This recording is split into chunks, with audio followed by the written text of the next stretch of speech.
Good morning po sa bawat isa at mukhang pastor ka yata sa Sunday school teacher natin and medyo na-overlook ko yung oras kanina. Galing pa ako simbahan and we thank God to this time na tayo ay kasama-sama, tayo ay makapag-worship ngayon and this is our first part of our worship, our Sunday school. Nawa ay handa natin ating sarili, focus natin po sa isipan natin sa pagsamba sa pamamagitan ng pag-aaral muli ng kanyang banal na salita. And at nawa ay muli tayong magalak na magpuri at umawit para sa Panginoon. As we start our first part of our worship ngayon, ay magsipag muna tayo para sa ating Panginoon. Awitin natin ang I am resolved.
Praise God.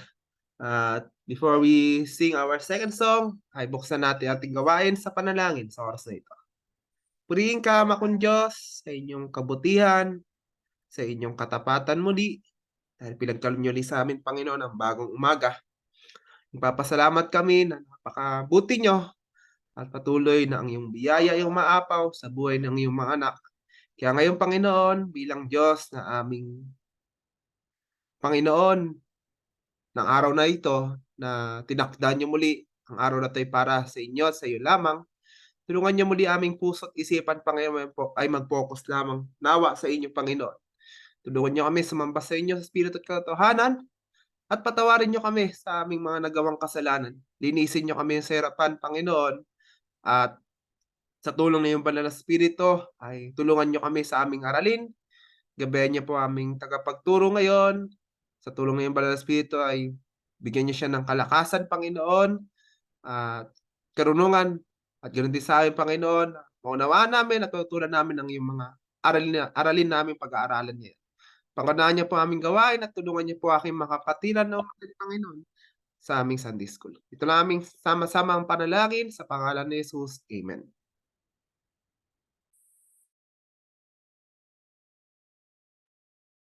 At awitin natin ang ating last song before we proceed to our pag-aaral ngayon.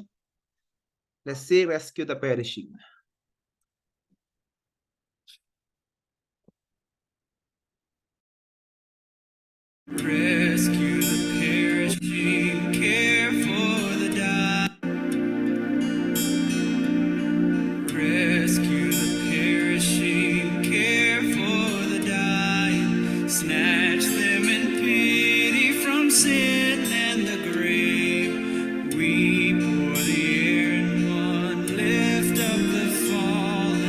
Tell them of Jesus the mighty to save. Rescue the perishing, care for the dying. Jesus is merciful, Jesus will save.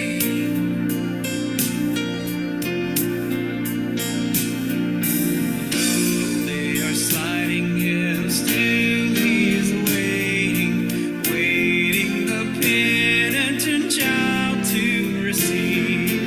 Plead with them earnestly, plead with them gently. He will forgive if they only believe. Rescue the perishing, care for the dying. Jesus is merciful, Jesus will save.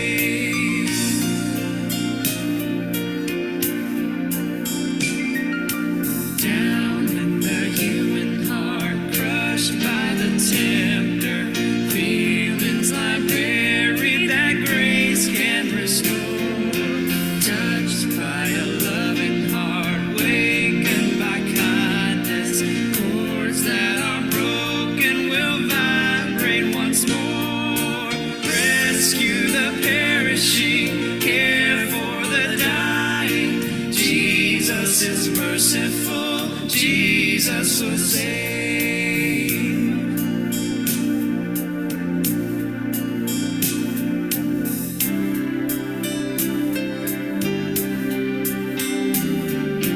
Rescue the perishing, duty demands it. Strength for your labor, the Lord will provide. Back to the narrow way, patiently win them. Tell the poor wanderer a Savior has died.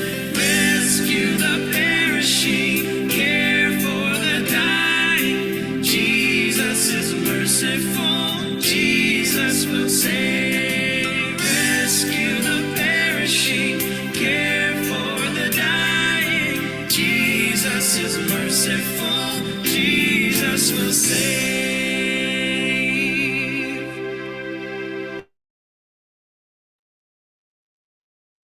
And now, let's prepare our hearts at makinig tayo sa ating tagapagturo ngayon gamit ng ating pastor ngayon, si Pastor Gary. Okay, good morning po sa bawat isa sa atin. So let us go now to our Sunday school lesson. Ang ating pong pag-aaralan sa umagang ito ay may pamagat po na Unashamed of the Gospel. So gaya po ng ating mababasa sa ating passage sa Romans chapter 1 verses 13 to 17. Diyan makita po natin na binanggit ni Apostol Pablo na hindi po siya nahihiya sa ebanghelyo ng ating Panginoong Kristo. So may mga katanungan lang po tayo, ano? Noong simula na tayo po ay nakakilala sa Panginoon, gaano na po karaming beses tayong nakapag-share ng gospel. Yan. So yung evidence ba noon nung maraming beses na pag-share natin ng gospel ay meron po tayong pruweba na meron pong mga talagang nagpatuloy sa ating Panginoon. So yun po yung yun po yung reality ng na-experience ng church pagdating po sa mga member. Ang isa po sa struggle ng simbahan pagdating po sa mga member ay ito nga yung tinutukoy dito ni Apostol Pablo na problem, yung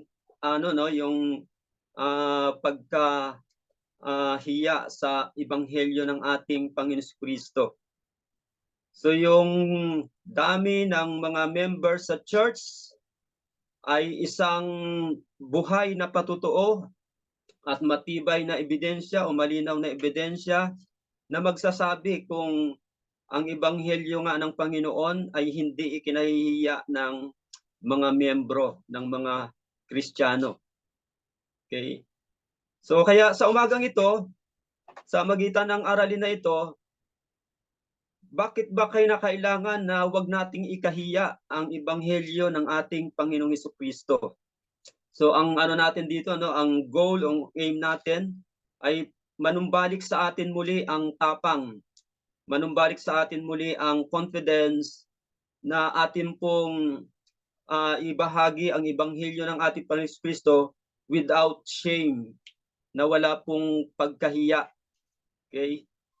So sa early Christian, sa first century Christians, so ito po yung temptation sa kanila. Ito po yung yung temptation sa mga mananampalataya nung unang century ng mga Kristiyano. Dahil doon sa 1 Corinthians chapter 1, particularly sa verse 18, nabanggit ni Apostle Paul doon na sa panahon na yon, lalo na po sa mga Griego, ay kamangmangan sa kanila ang ebanghelyo ng ating Panginoon Kristo. So yung mga Greeks sa panahon na ito ng mga apostles ay hinahangaan, tinitingala ng mga bansa dahil sa kanilang pagiging matatalino na mga tao sa bilang mga Griego. They are lovers of wisdom. Sila po ang tinatawag na lovers of wisdom. Talagang gustong-gusto nila yung mga philosophy. So yan po ang yan po ang mga Griego nung panahon na yon. At dahil sila yung kino-consider ng mga bansa kagaya ng mga Hudyo, pagka sinabi ng mga Griego na kamangmangan ang ebanghelyo, doon po nawawala ng loob ang mga Griego o ang mga Hudyo, particularly yung mga Israelites that became Christians, yung mga naunang mga Kristiyano. So ito ngayon yung nagbibigay sa kanila ng pakiramdam na pagkahiya na kanilang ibahagi ang ebanghelyo ng ating Panginoon sa time na yon. Dahil ang tingin ng mga Griego na tinitingala ng mga bansa sa panahon na ito bilang mga matatalinong tao ay kamangmangan ang ebanghelyo ng ating Panginoong Hesukristo. Just imagine kung tayo po ay nabubuhay sa sa panahon na yon, at mayroong isang bansa na ihalintulad na lang natin, halimbawa ngayon sa Amerika, sasabihin ng Amerika na wala kasinungalingan yan, kamangmangan yan yung ebanghelyo na tinuturo nyo. So ganun po sa time ni Apostle Paul, ganun ang paningin ng mga Griego na itinuturing ng mga tao na mga matatalino. So kapag narinig na natin na mula mismo sa mga matatalinong tao ang salit na sasabihin na yan, kasinungalingan yan, kamangmangan yan. So sino ba naman ang hindi hindi ma-intimidate, 'di ba? Hindi ma-intimidate na i-share yung gospel.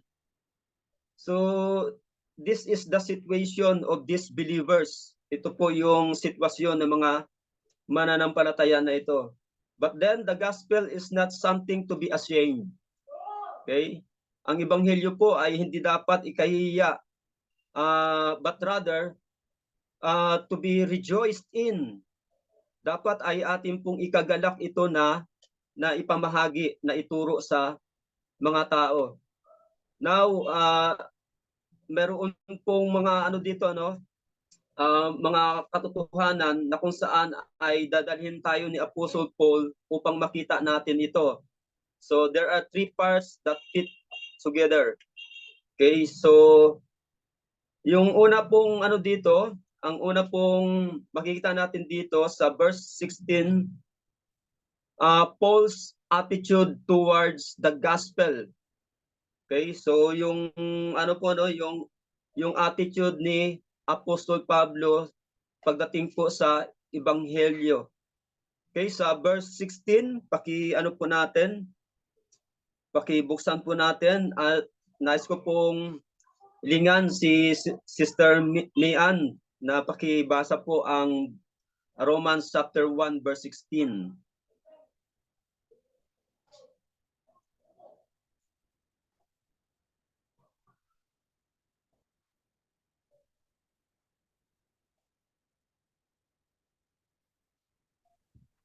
Naririnig ko. Romans 1:16.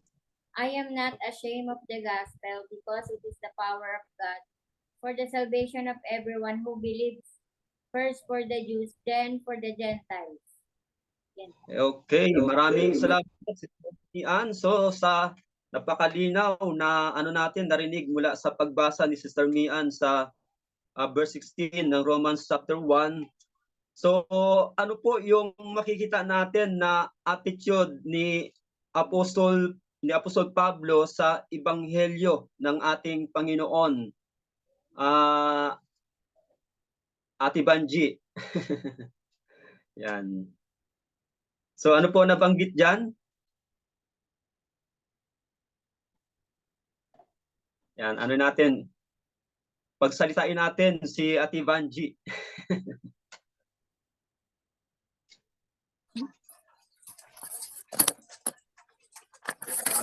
Romans 1:16, hindi po ano po, nasusad po doon na walang dapat ikapako. Salita ng Panginoon pa na pa yun. Petang po. Yan. Okay. So sabi po Wala ni po dapat ikapako. Opo, yan. So hindi niya ikinahiya ang ebanghelyo ng ating Panginoon. Yan po yung attitude ni Apostol Pablo sa ebanghelyo, no? Hindi niya ikinahihiya. So ngayon yung mga binanggit na ito ni Apostol Pablo ay makikita natin yung pagpapatunay niya mismo o pagpapakita patunayan na hindi niya nga ikinahihiya ang ebanghelyo ng ating Panginoon Kristo. Una, pakibasa po ni Sister Michelle sa sa Acts chapter 16 verses 23 to 24. So diyan sa pangaral ni Apostol Pablo ng ebanghelyo, ano yung naranasan niya? Pakibasa po, Sister Michelle.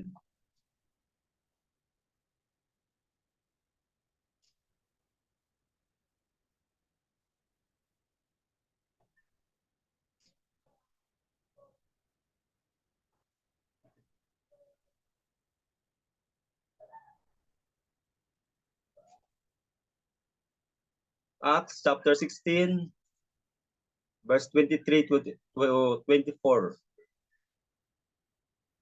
Andiyan na ba sila? Sister Michelle. O kung nag-aalaga ng bata, magkasama yata sila ni Sister Klingkling, ano? Pwede rin si Sister Klingkling.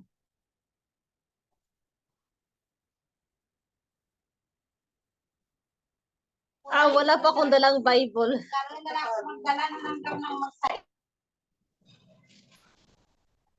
Wala kayong Bible dyan? Wala akong dalang Bible at isa pa hindi masyadong masyadong maliit na letra ng Bible na hindi ako nakakabasa.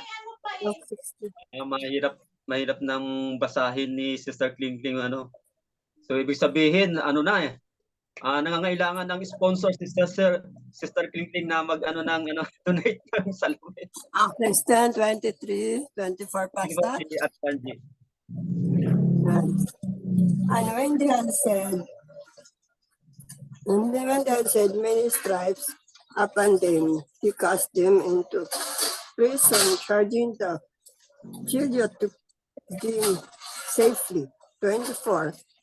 Who having received such a charge, thrust them unto the end prison, and made their feet fast in the stocks. In the stocks. Yan. Aba? Ay, opo. Okay. Maraming salamat po, Ate Banji. So ano yung naranasan ni Apostol Pablo dyan sa kanyang pangangaral ng ebanghelyo? He was imprisoned. Siya po ay nakulong dahil ang dahilan dahil sa kanyang pangangaral ng ebanghelyo ng ating Panginoon. Okay, so di po ba pagka ano lang, nabalitaan lang ng mga Kristiyano, kapwa nating Kristiyano, na tayo po ay napatawag doon sa ano no, sa barangay o sa presinto. Ano na kaagad sa bahagi natin, medyo parang hindi na kaagad tayo makatingin sa mga ano natin, sa mga kapatiran natin. So, yan po yung experience ni Apostle Paul. Ano, sa kanyang pangangaral ng gospel, naranasan niya pong mabilanggo. Eh ngayon, ang stigma ng ano no ng isang tao na nakaranas mabilanggo pag lumabas po siya, kahit pa man yung ibang ano minsan experience ng mga tao na pagbintangan lang, hindi naman talaga totoo yung siya ang nakagawa ng kasalanan. But then kapag ka oras na naka-experience ka ng ano ng pagkabilanggo, oras na lumabas ka, ilag na sa iyo ang mga tao. Ano na sa iyo ang mga tao, no? Napaka ano na nila, napaka-ingat na nila sa iyo. Okay, so and then sa Acts chapter 17 verse 10, yung pruweba ng hindi pagkahiya ni Apostol Pablo na ipangaral ang ebanghelyo, na sa kanyang pangangaral ng ebanghelyo sa passage na ito, sa Acts chapter 17 verse 10, siya po ay hinabol siya po ay hinabol hanggang sa Thessalonica ng mga hindi nananampalataya sa ebanghelyo ng ating Panginoon. So yung background po ng ano na to, ng pangyayari na to, dahil po sa pangyayari na ito, hanggang diyan sa hanggang diyan sa chapter o sa verse 14 ng Acts chapter 17, ang mga inisip ng ibang mga churches na sinimulan ni Apostol Pablo ay iba-iba. Mayroon pong nag-isip kung bakit si Apostol Pablo ay tumakas at siya po ay pinaghahabol ng mga tao, ay marahil kasi sa panahon po na yon, mayroon po ding mga nagki-claim na sila ay mga ngaral at mga alagad ng ating Panginoon Kristo, na mga huwad, na sa kanilang pangangaral ay pinagkakakitaan nila ang pagtuturo ng salita ng Diyos, lalo na yung pagbabahagi ng ebanghelyo ng ating Panginoon Kristo. So sometimes, dahil po sa ganung ginagawa ng mga huwad na pagtuturo sa panahon na yon, ay nakakaranas po sila ng mga ng mga pag-persecute sa kanila ng mga tao na kanilang naluloko. So kaya inisip din ng ibang mga churches na mga member doon na sinimula ng ating Panginoon Kristo, na sa ganitong naranasan ni Apostol Pablo, na siya ay hinahabol ng mga tao at siya ay itinakas, na makikita natin yan mula sa Acts 17, chapter 17, verse 10 to 14, verse 10 to 14, na ganun din ang ginawa ni Apostol Pablo. Inisip nila na siguro nangikil din si Apostol Pablo. Niya siguro din, pinagkukwartahan ang ang pangangaral ng ebanghelyo, kaya naranasan niya 'yon.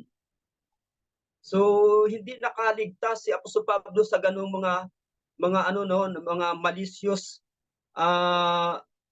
thinking ng mga ibang membro ng simbahan, lalo na yung kanyang mga nasimulan. Kaya sa ibang mga sa ibang mga sulat ni Apostol Pablo, doon ay nagpaliwanag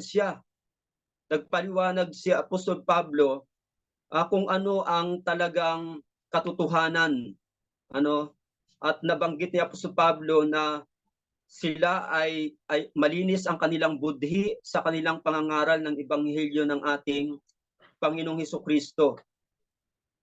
And then pang-apat, sa Acts chapter 17 pa rin, sa verse 32, makita din natin doon na bilang bahagi pa rin nangyari na yung kay Apostol Pablo, ay pinagtatawanan si Apostol Pablo.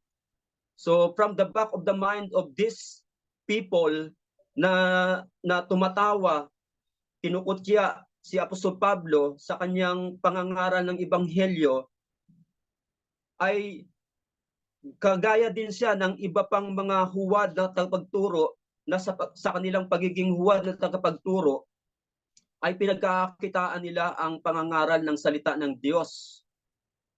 Okay, so kaya nakaranas ng mga ganitong masasakit na karanasan si Apostol Pablo sa kanyang pangangaral ng Ebanghelyo ng ating Panginoong Jesucristo.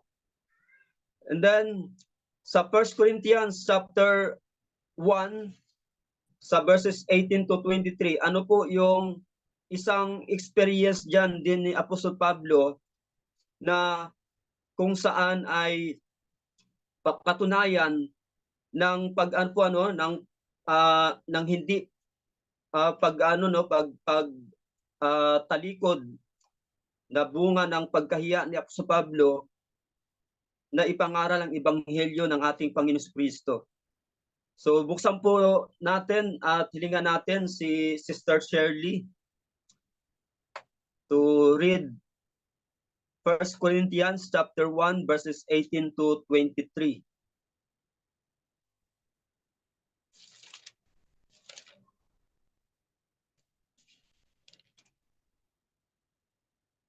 So ito yung nabanggit natin kanina sa ating pasimula, ano?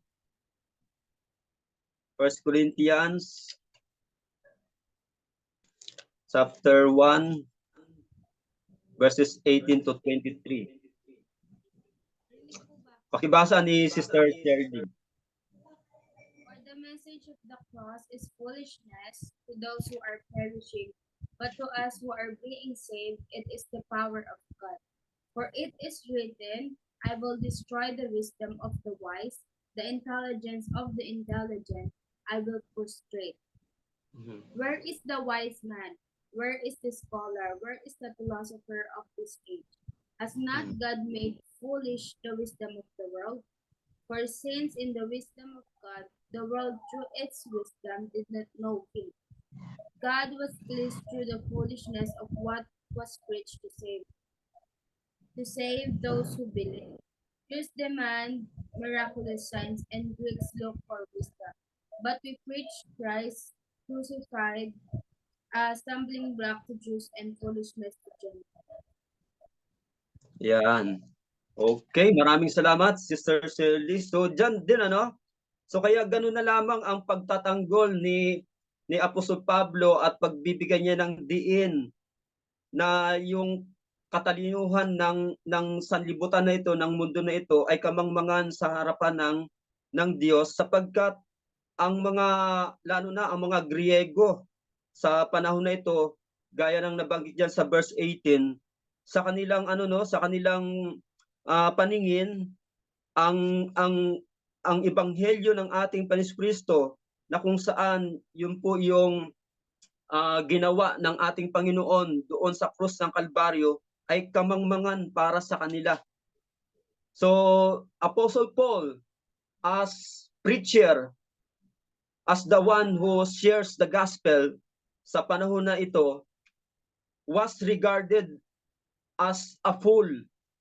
Siya po ay tinuturing na hangal, ano, dahil sa kanyang pangangaral ng ebanghelyo ng ating Panginoong Jesucristo. So dahil po sa ganong pananaw ng mga, lalo na particularly yung mga Griego sa panahon na ito, kaya si Apostol Pablo din ay itinuturing ng mga taong ito na hangal, ano, sa kanyang pangangaral ng ebanghelyo.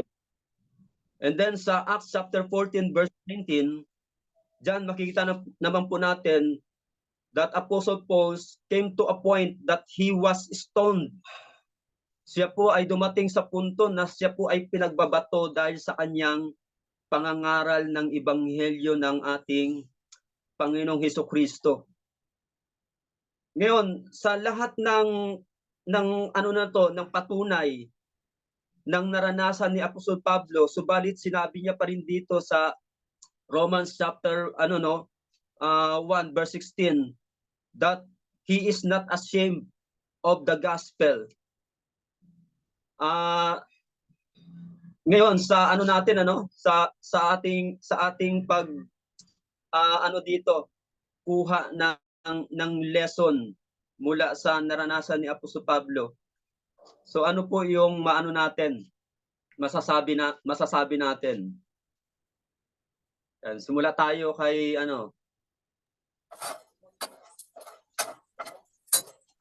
Hindi ka nakabasa kanina si Sister Klingkling dahil medyo mahirap na siyang magbasa dahil yung kanyang nahirapan na magbasa ng maliit na letter. Bumawi ka na lang ngayon sa sa lesson. Klingkling. So dito sa mga na-experience si Apostle Paul sa kanyang pangangaral ng Ebanghelyo, naroon yung siya ay nakulong, siya ay hinahabol ng mga tao, tinakas dahil sa sa kanya, humahabol sa kanya, nagagalit sa kanya sa pangangaral ng Ebanghelyo. So kaya naranasan niya rin pinagtatawanan siya, ang tingin sa kanya ay isang hangal sa kanyang pangangaral at dumating pa sa punto na siya ay pinagbabato. Ngayon, ano yung makukuha nating leksyon dito mula sa nangyari kay Apostol Pablo? Pero sinabi niya pa rin na I am not ashamed of the gospel.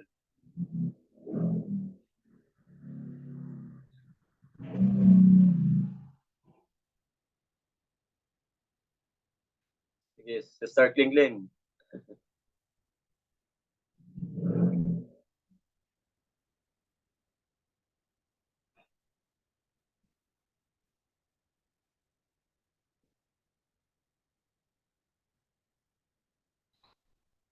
Ano yung signal nyo dyan?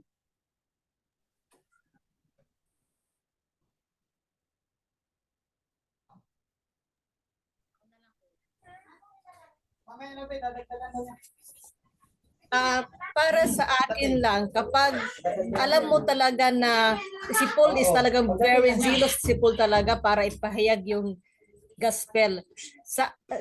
Yun bang talagang pinanindigan niya talaga na ang gospel is the power of Christ. Dahil ito lang talaga dahil si Jesus naman talaga makapag-save ng kaluluwa ng tao, pero kahit anong nangyari sa mga consequence na nangyari sa kanya, hindi siya tumigil dahil matapang si Paul. Dahil nga yun na nga, para na nga sa mga perishing is kamangmangan lang ang gospel na dahil nga hindi nga sila dahil nga nanindigan sila yung mga lumang nasa lumang religion pa kasi yung mga taong ganun doon sa panahon niya. Ganun din naman sa atin rin na para rin sa mga iba ring religion, ibang kulto, tayong naniniwala lang sa kay Jesus rin as are the only na ating Savior is kahangalan lang rin sa kanila yun dahil nga mga perishing rin sila, yung mga naniniwala pa doon sa lumang religion, naniniwala pa kay Joseph Smith, naniniwala pa sa kay kay Ellen White. Kaya tayo hindi rin natin iwasan din sa panahon ngayon na bulihin rin o kaya pagalitan. Meron pa sinasabihan ng kung ano-ano dahil lang sa pinaninindigan natin o nagpipreach tayo ng tama talaga dahil ang dala-dala natin is ang gospel na sa kay Jesus Christ. Yun lang nagiging lesson ko. Are we willing to imprison also? So yung lesson ba natin na makakuha dito kay Apostle Paul, now that we see yung nangyari kay Apostle Paul, ngayon ba ay naano din, nababalik ulit din sa atin yung courage of willingness to experience also this experiences of Apostle Paul just for the sake of the gospel na ito po ay ma-share. Yan. So sa iba naman,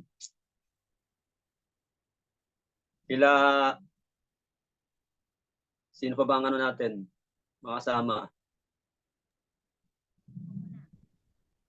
Yan, sa family Castor family.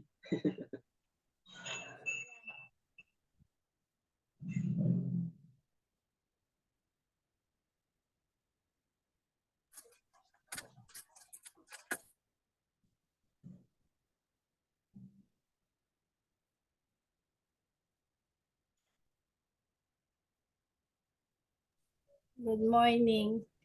Morning. Para po sa akin, yung pag ikaw ay tunay na mananampalataya o alam mo na yung doktrina mo,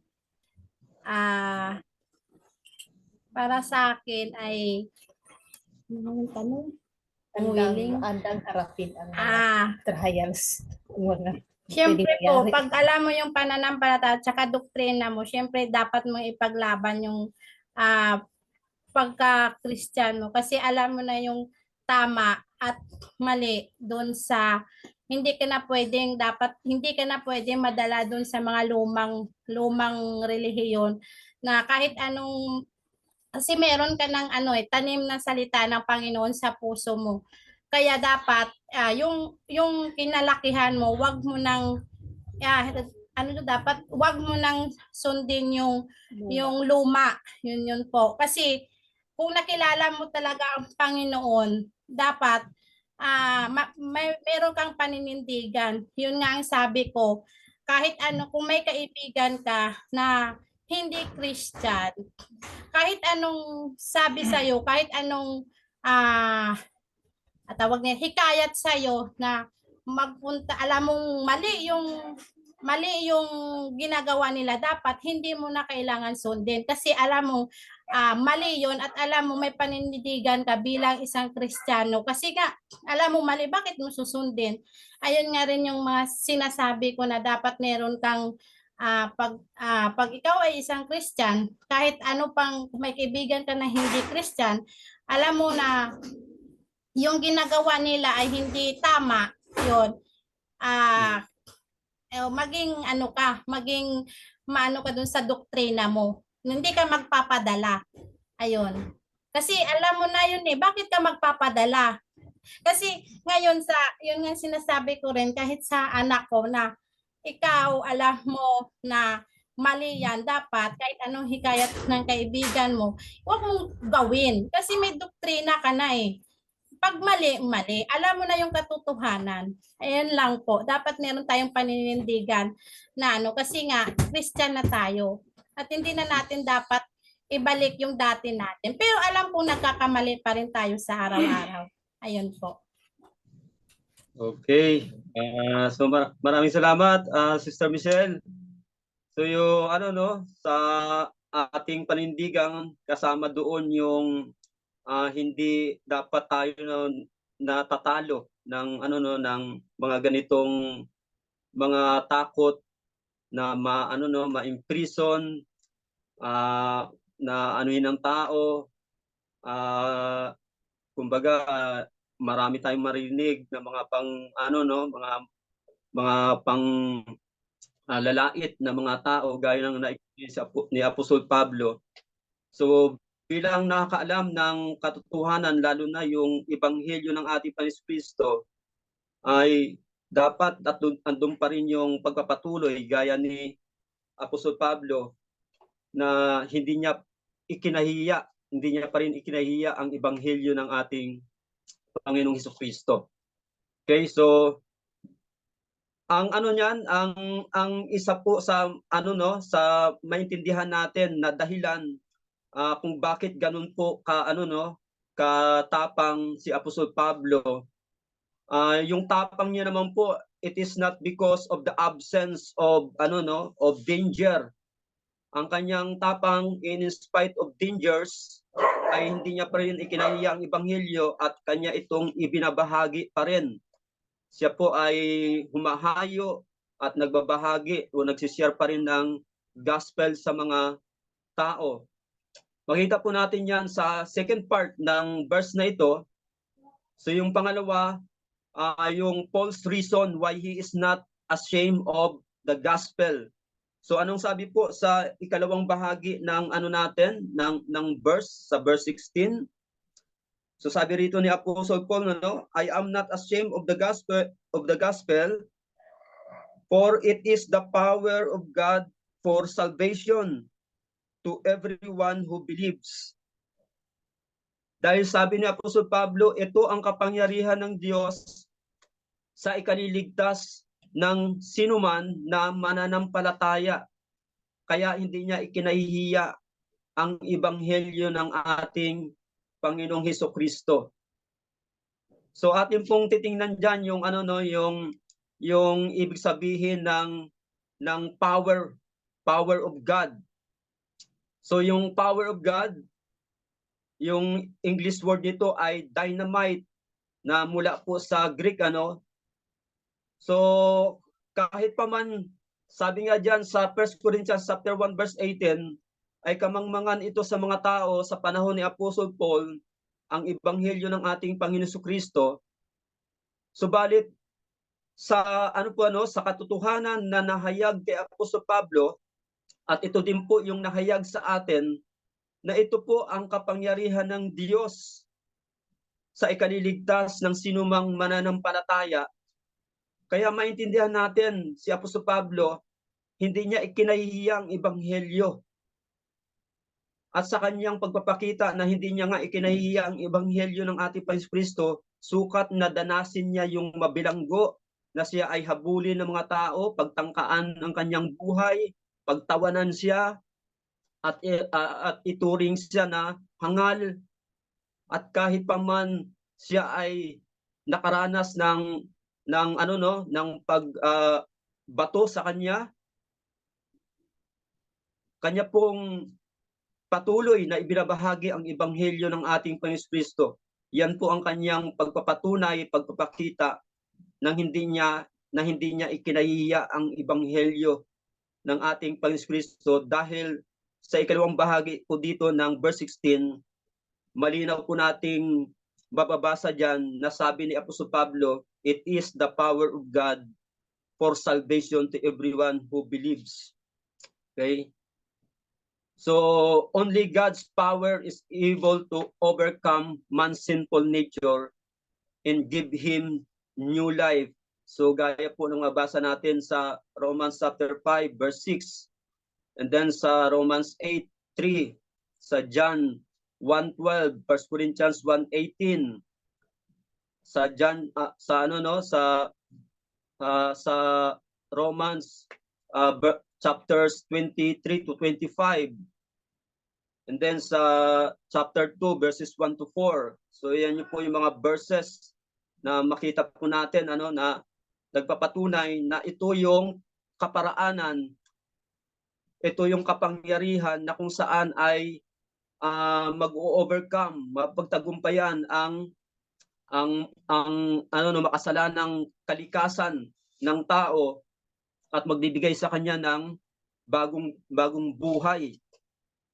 So ito po yung nauunawaan ni Apostol Pablo kung kaya't hindi niya ikinahihiya ang ebanghelyo ng ating Panginoong Jesucristo. Ito ay makapangyarihan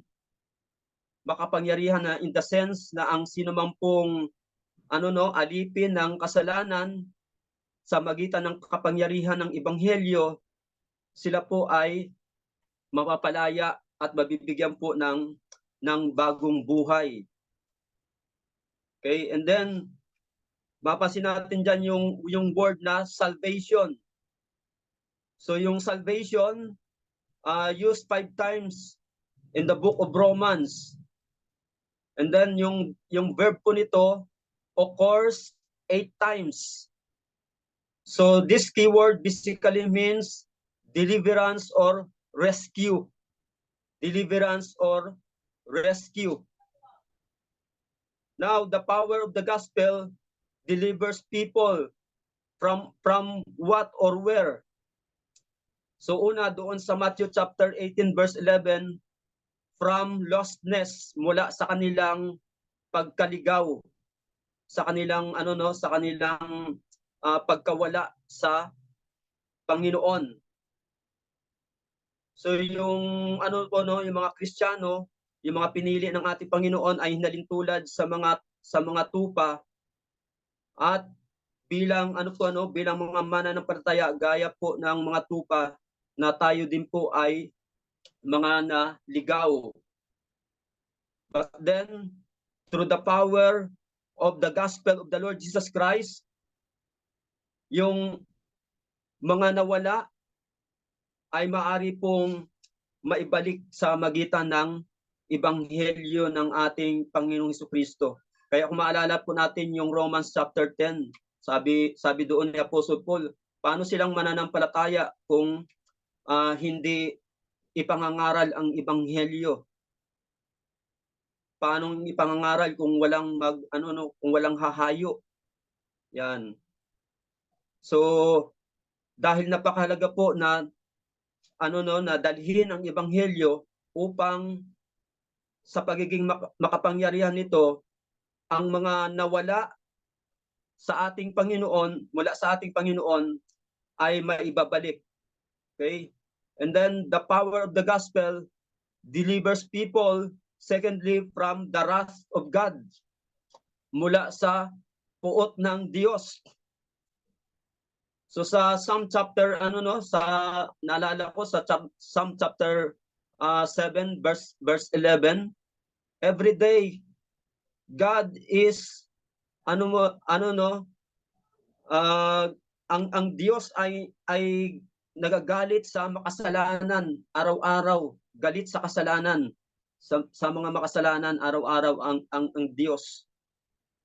So bagamat yung pangangaral ngayon ng ebanghelyo ay palagi na lang na nabibigyang diin, na hindi naman natin sinasabi na mali yung yung pagiging pag-ibig ng Diyos, pero hindi rin binibigyang diin ang pagiging galit ng Diyos sa mga makasalanan.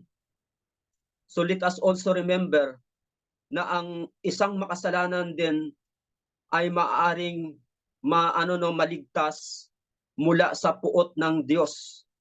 Napupuot ang Diyos sa kasalanan maging sa mga makasalanan.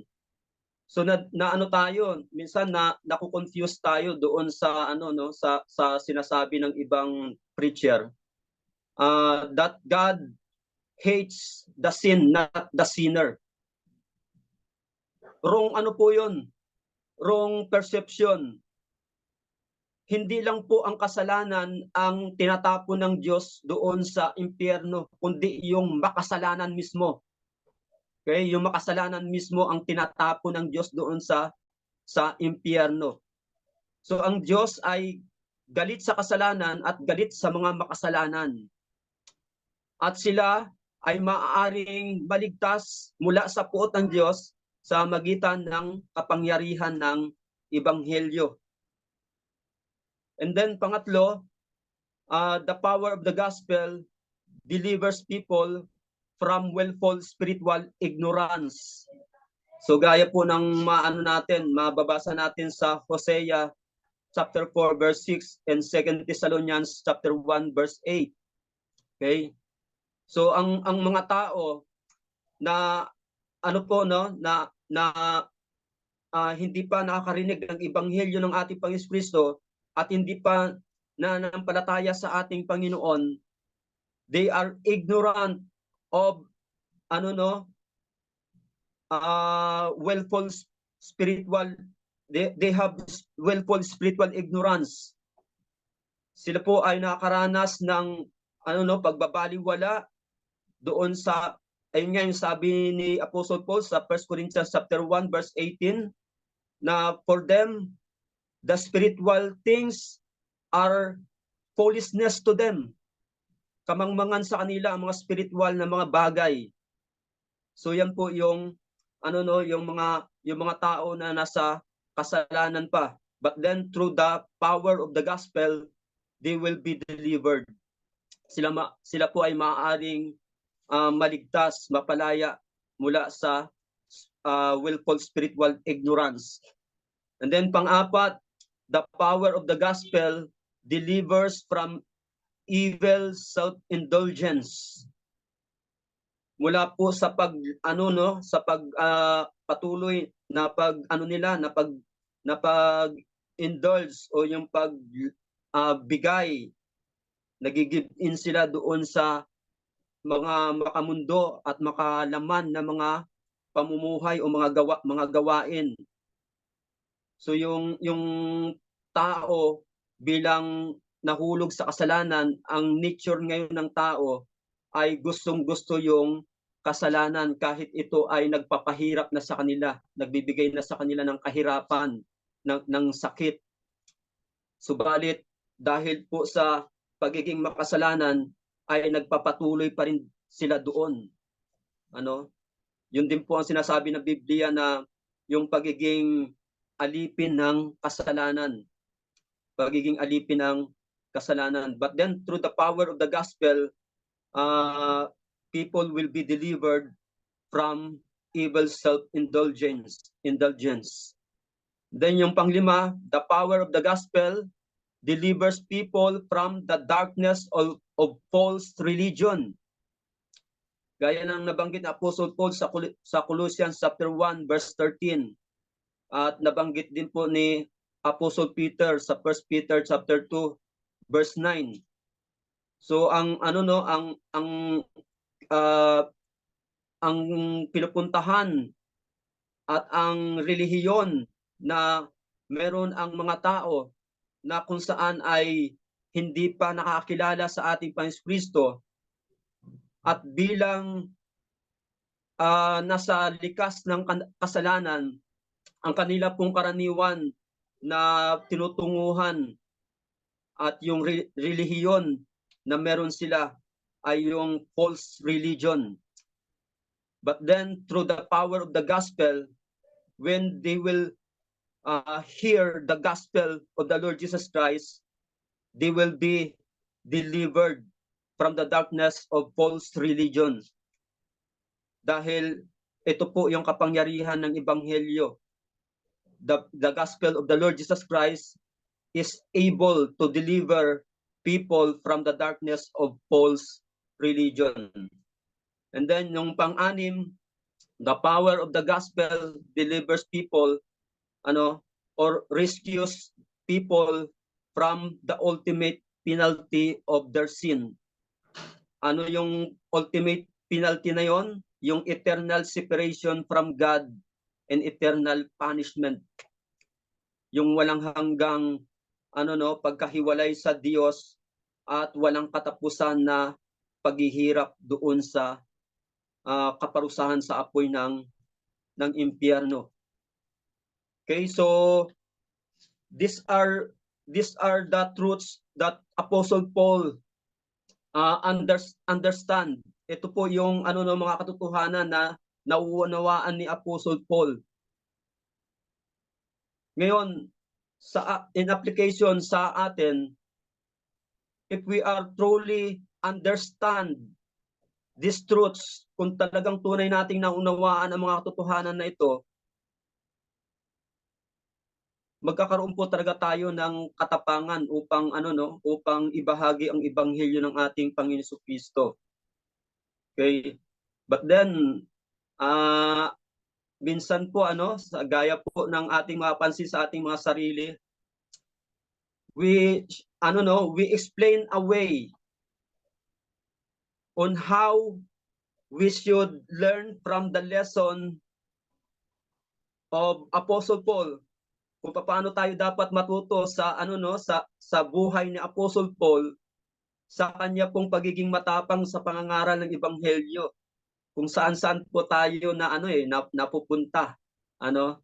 So yung sana yung ating tinitingnan na lesson dito sa buhay ni Apostle Paul in application sa ating mga personal na buhay ay maging din tayo, maging handa rin tayo na na maranasan ang mga naranasan na ito ni Apostle Paul alang-alang sa pangangaral ng ebanghelyo.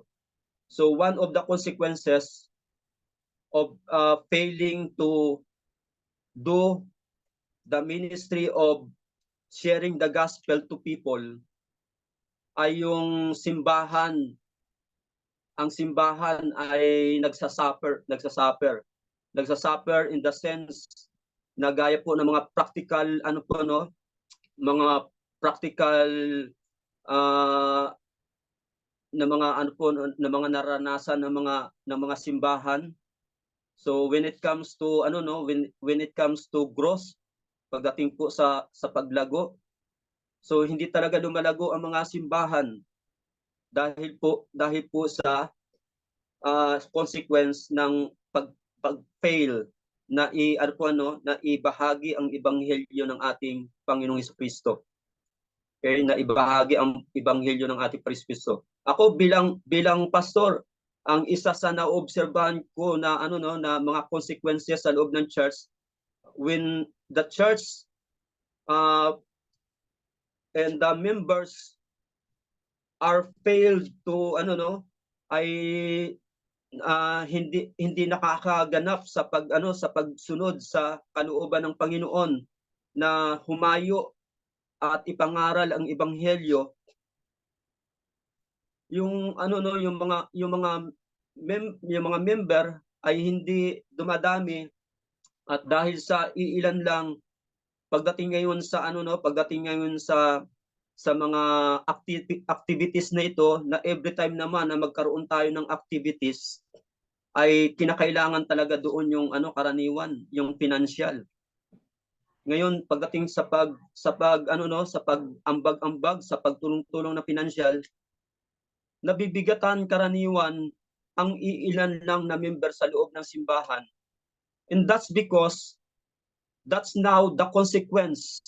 Yan ngayon kasi ang consequence noong pag-fail ng church ng mga member to follow the will of the Lord na humayo at ibahagi ang ebanghelyo ng ating Panginoong Hesukristo.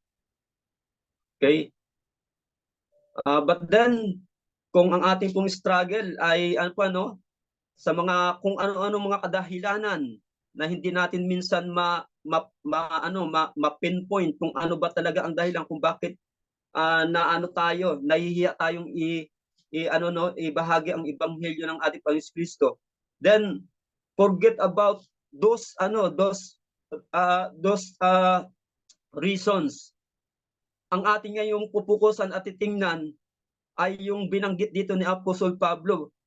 Bakit ba hindi ikinahiya ni Apostol Pablo ang ebanghelyo ng ating Panginoong Kristo? Again, ang sabi niya rito, for it is the power of God for salvation to everyone who believes.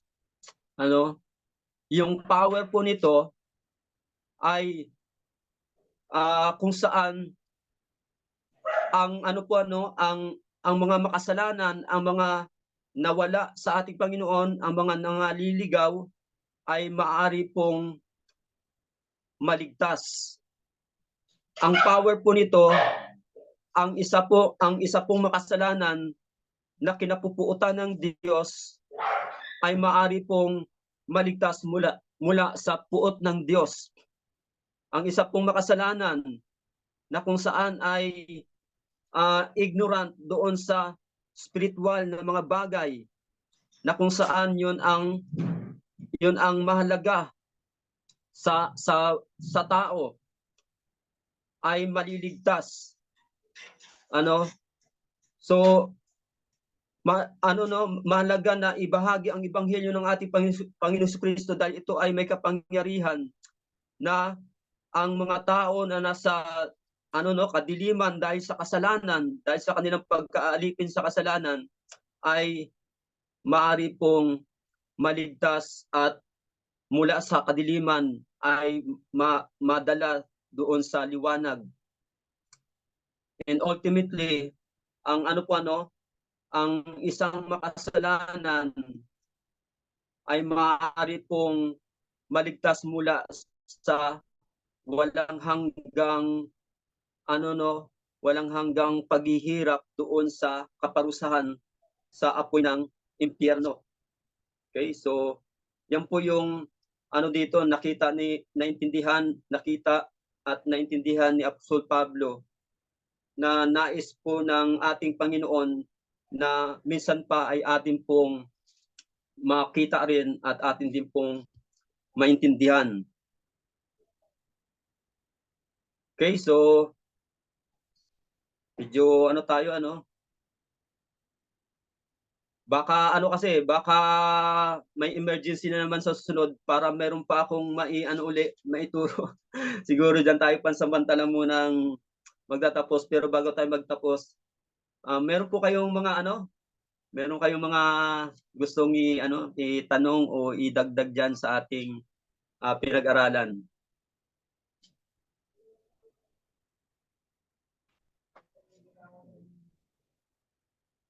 Sige, siguro bago tayo mag-closing prayer, si Deacon Ira na lang, baka meron siyang gustong din i-share sa atin, sa bawat isa atin.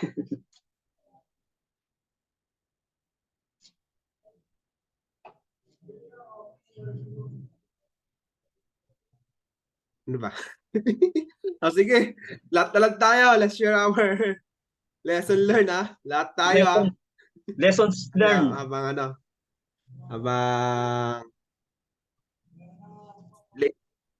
lahat tayo. And late tayo rin nagsimula. Late din tayo matapos din. No? Sige, lesson learned. Ayaw nyo lahat tayo. Sige. Lesson learned ko muna. Malaga bilang tayo ay Kristiyano. Tama po, no? Bilang Kristiyano po ay hindi natin dapat natakot o kinakaya yung mabuting balita na to. Dapat tayo yung boldly na ginagampanan to and may tapang at lakas ng loob kasi may know the truth. Gaya sabi ni Paul doon na it is the power na sa kaliligtas ng mga tao. Kung hindi natin gagampanan yun, kung kinakaya natin yun ay paano sila? Paano yung mga taong di nakakilala sa Panginoon? Tayo dapat yung number 1 na nagiging masigasig dito. Hindi yung mga taong hindi talaga, wala sa kanila yung katotohanan. Kasi sa atin to pinagkatiwala eh. Sa atin to binigay ng Panginoon at inutos sa atin to na dapat nagiging boldly tayo. Kagaya ni Paul, despite na yung time niya sinulat to, nasa prison siya dito nasa kulungan siya, ay he never be ashamed sa kanyang kalagayan. Sa kalagayan na kulong siya dahil sa pag-ayag ng mabuting balita, but lalo pa siya naging mas malakas pa ang loob na ihayag ang mabuting balita sa lahat ng tao.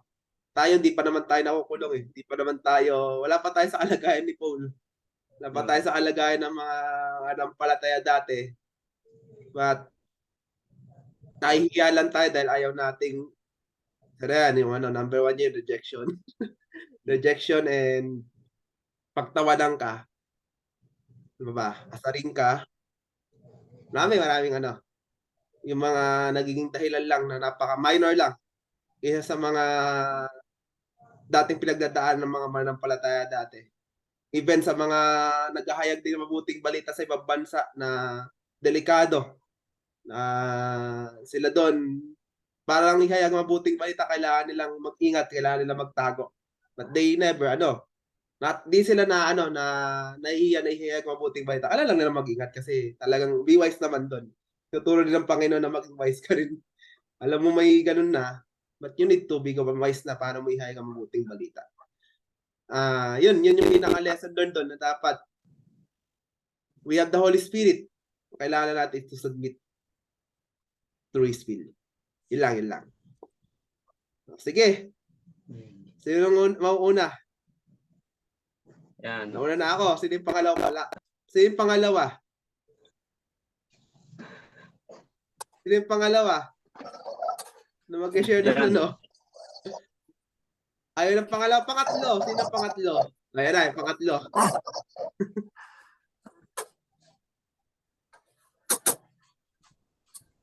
Nagayaan pa. Sige na. Ako po listener ko is yun nga, sabi ng Panginoon dun sa 1 Corinthians 13 na be steadfast, maging unmovable, sa always abounding the work of the Lord, sabi na doon. Kaya huwag natin po, bilang anak ng Panginoon, ay obligasyon po natin talaga na maging stand firm po tayo sa kanyang sa ating natututunan doon kay Paul na dapat hindi natin talaga ikakaya ang pagbabahagi ng salita ng Panginoon. Kasi kung ito pa ay ikakaya natin at hindi po natin gagampanan ang sinimulan ng Panginoon natin, marami pa pong tao mapapahamak. Kaya kailangan po natin Yun. talagang hindi po tayo titigil sa pagbabahagi ng salita ng Panginoon. Lalo higit sa lahat, pagka na-reject tayo ay, yung sabi ay doon, pag na-reject po tayo ay, papagpagla natin yung paa natin. Huwag tayo titigil talaga sa pagbabahagi ng salita ng Panginoon para marami pa po tayo mga kilala sa Kanya, kilala Diyos na buhay at pagpasag. Maging ganap na anak. Yan. Okay, so ang ano ko lang siguro doon, may dagdag ko lang siguro doon. So yung ano lang siguro, yung willingness lang siguro na o yung readiness na ma-experience yung mga ganitong naranasan ni Apostle Paul. After all, sa panahon natin ngayon, hindi naman talaga totally na ganito ang na-experience natin eh. But then yung lang talaga yung kailangan ng talaga ang tanong sa mga Christians ngayon, are we still willing to experience these things for the sake of sharing the gospel? Kasi ang ngayon ang makikita natin ngayon na nakakalungkot sa panahon natin ngayon, very few among Christians na ready, na willing na ma-experience yung ganitong na-experience ni Apostle Paul. So kaya naman ang nito, ang makikita po natin yung effect nito sa sa mga churches. So yung consequence ay nire-reap o inaani ng mga simbahan. So ganun ang senaryo, ganun ang kwento ng mga churches, dahil din sa sa patuloy pa rin na hindi pagkatuto sa lesson dito, gaya nga po ng pinakita ni Apostle Paul, that he is not ashamed of the gospel because he understands that it is the power of God for salvation to everyone who believes. Okay? So yun po siguro yung kahandaan. At maaari naman po natin yung pag-pray sa Panginoon. Lord, nakita ko na dapat ready pala ako sa mga anumang gaya ng nangyari kay Apostle Paul. Ang kailangan lang ay ipatuloy naming ibahagi ang ebanghelyo mo na gaya una sa lahat, dahil ito yung Great Commission, dahil ito yung utos mo for us to go and share and preach the gospel. Okay? Sige po. Anyone na gusto pa pong mag-share din?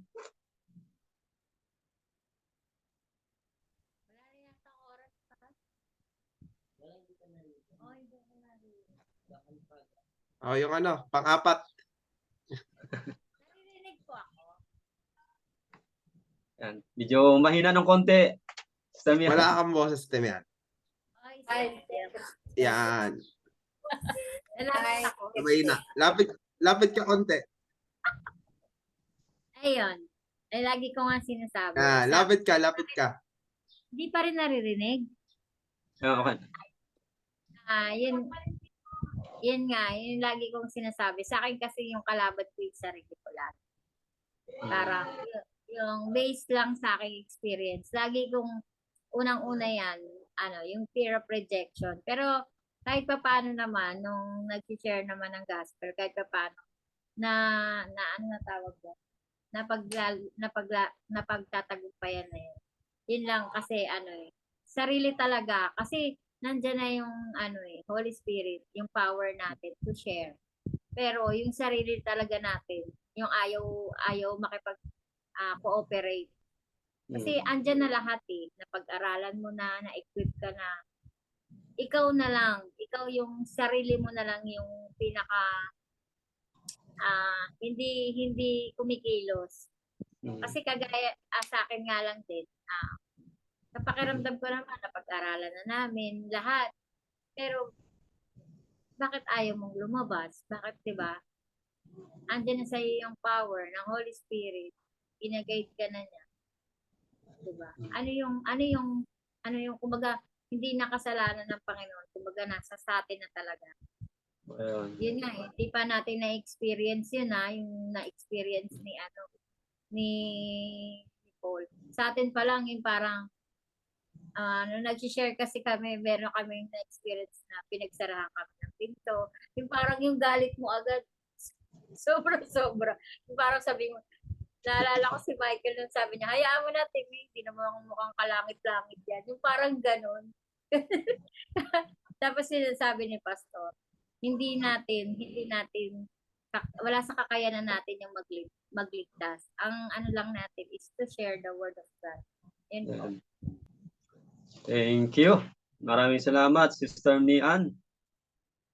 Yung talaga, yung sarili, pag-pray sa Panginoon, na mag-sink in yung mga yung mga katotohanan na ito, at maramdaman talaga natin sa ating puso, na kung nakita natin na ang kalagayan ng mga tao na kagaya na ganun din ang ating kalagayan nung una, na kung saan ay kahabag-habag,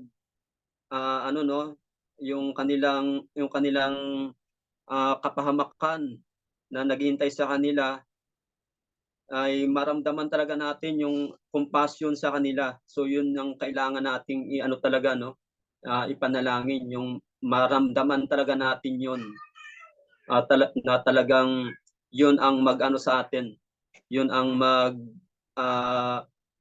pupush sa atin para talagang dalhin ang ebanghelyo at ibahagi sa kanila, So yung sarili na lang talaga, tama yun, Sister Mian, So kaya ang isa siguro sa natin doon, ma-realize, talaga, pag-pray talaga natin, na ma-experience talaga natin yung yung compassion, yung tunay na compassion talaga, for the lost souls, yung mga mga mapapahamak, ay magdalang kabag tayo talaga.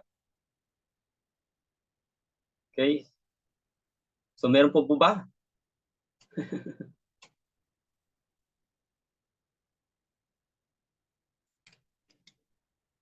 Yan, 9:30. So tamang-tama, Tulad naman po. Yung pang last one. Yan. Kung meron pa, last one. Last natin. Pang-5. Last one. Yung pang-5 may daw eh. Merong premyo. Ngayon nagbukas si Ate Kling eh. May award kay Ate Mian. May prize May ang award kay Ate pang-5. Mian.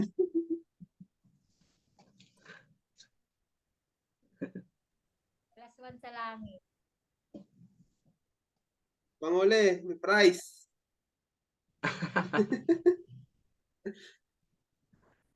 May reward. Okay, lang siguro yan. 2 lang yan. May nagbukas sila mga pastor.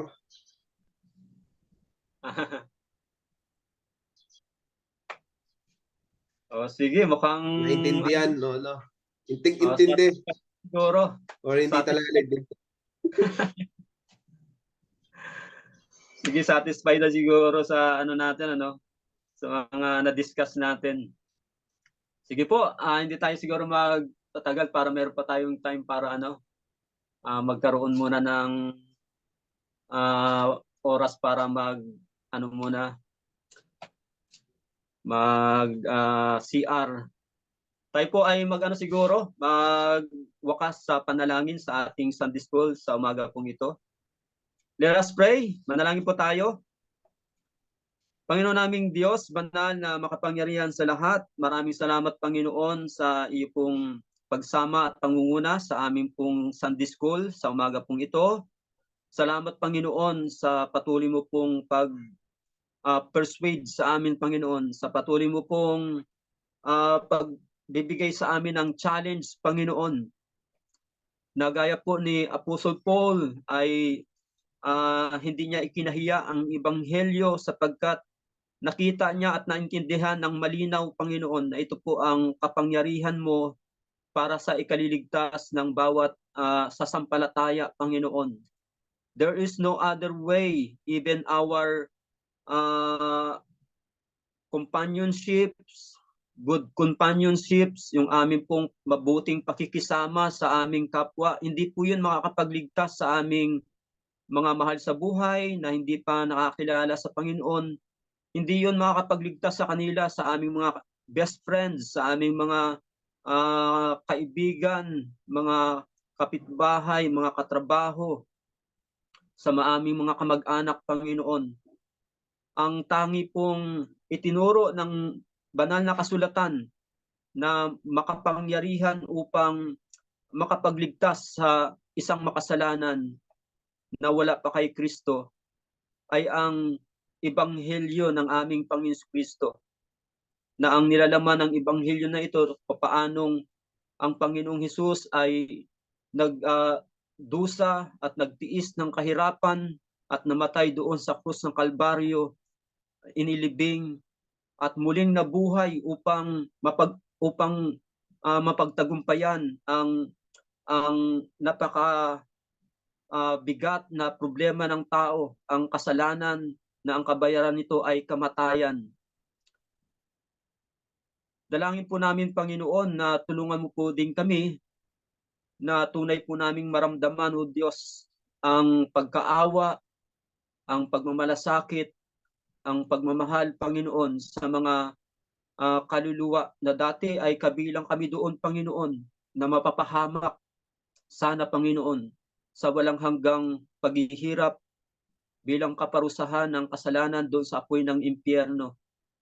Yun nawa ang lagi naming ma-realize, Panginoon, maintindihan, Panginoon, na kung kami ay iiral sa amin ang pagiging makasarili, na lagi na lamang naming sinasaalang-alang ang aming sariling damdamin, na ang aming damdamin ay nasasaktan, at yun po, Panginoon, ay malinaw na sarili namin ang aming inaatupag, iniintindi, Panginoon, at hindi namin talaga willingly na tinatanggap at maging handa, Panginoon, na i-set aside ang aming mga sarili gaya ni Apostle Paul upang ipangaral ang ebanghelyo, sapagkat ito ang tanging paraan upang ang mga mahal namin sa buhay, unang-una sa lahat, ang mga minamahal naming mga kaibigan, kamag-anak, Panginoon,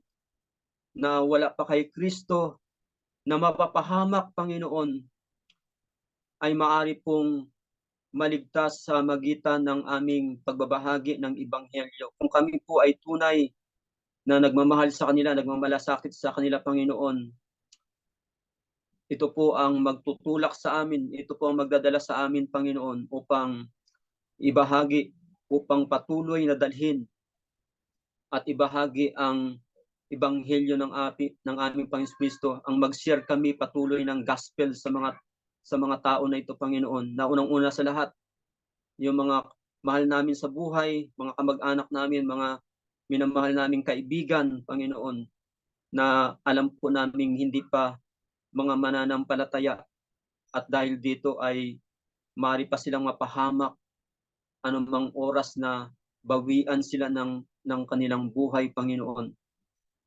Nawa, O Diyos, bigyan mo kami ng panibagong tapang, Panginoon, sa magitan po ng mga katotohanan na ito na amin pong napag-aralan at nakita po namin muli, at nawa ay naintindihan namin, Panginoon, kung gaano nga kahalaga ang ebanghelyo sa pagiging makapangyarihan nito para sa ikaliligtas ng isang makasalanan. Sa iyo po namin ibinabalik ang lahat ng kapurihan. Ito po ang aming samo at panalangin, Ama, sa tanging pangalan ng aming Panginoon Kristo. Amen. Magandang umaga po.